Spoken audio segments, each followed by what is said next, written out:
the kind of politics, the kind of leadership, the governance in place. When it comes to Africa, I'm sure many people in this audience will have made the same observations.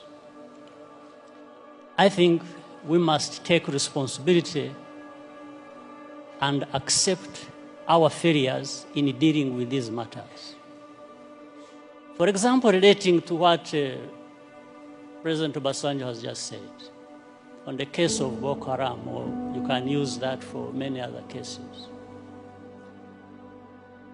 For me, when I'm watching on television, and I find our leaders who should have been working together all along to address these problems that commonly affect their countries, wait until they are invited to go to Europe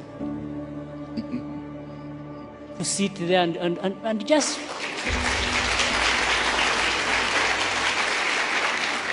it's like they are made to sit down and address their problems. Why does anybody wait for that? What image does it even give about us, about Africa? In fact, the image it gives is that we are not there to even address these problems. We are there for a photo opportunity. We are happy to sit there in Paris with the President of France and address and just talk about addressing problems. It doesn't make sense that our leaders cannot get themselves together to address problems affecting our people. It doesn't make sense.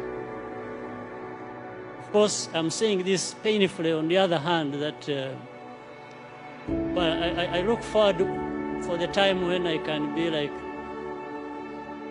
the former presidents. I think they are more free to say things than I do.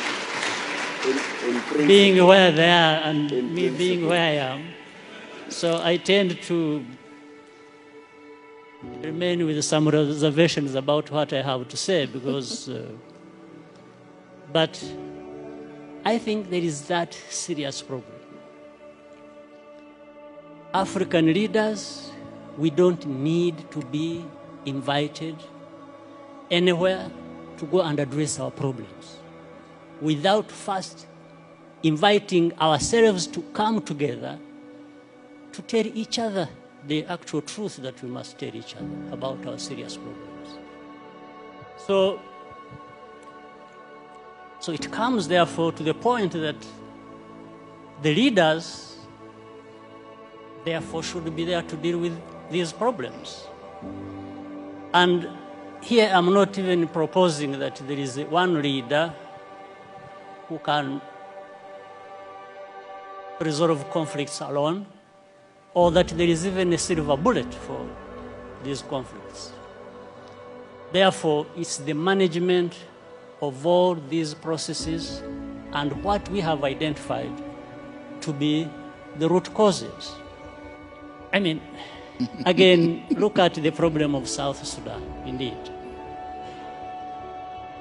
The first problem was about this country and the people there wanting to be independent. They got independence. Now that turned into a problem. How? So you have one war being fought, waged to be independent, then you have to fight another when you have achieved independence. Just fighting among themselves. Why? So some of these underlying root causes should and could have been addressed by the leaders there. Whatever happened, whoever was wrong, that's not the issue.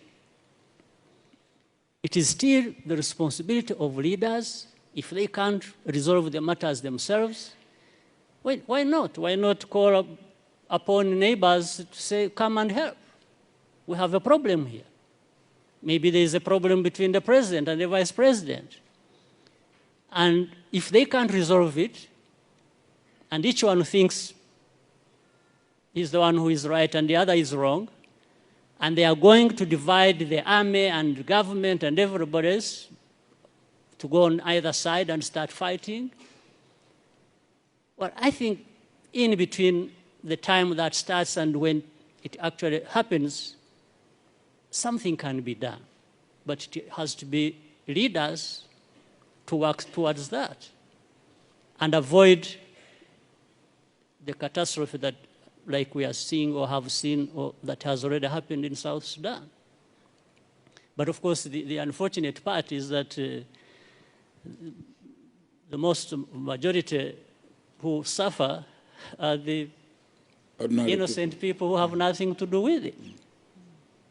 Women, children, and even many men are innocent in that situation. So this is, I'm not giving answers, probably I'm raising more questions than, or adding to others that have been raised. So for the time being, let me stop here. Thank you. Thank you.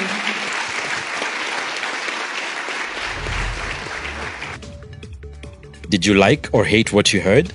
Let us know in the comments below, and if you want more candid speeches like this, be sure to like, subscribe, and hit the notification bell to catch all our latest videos.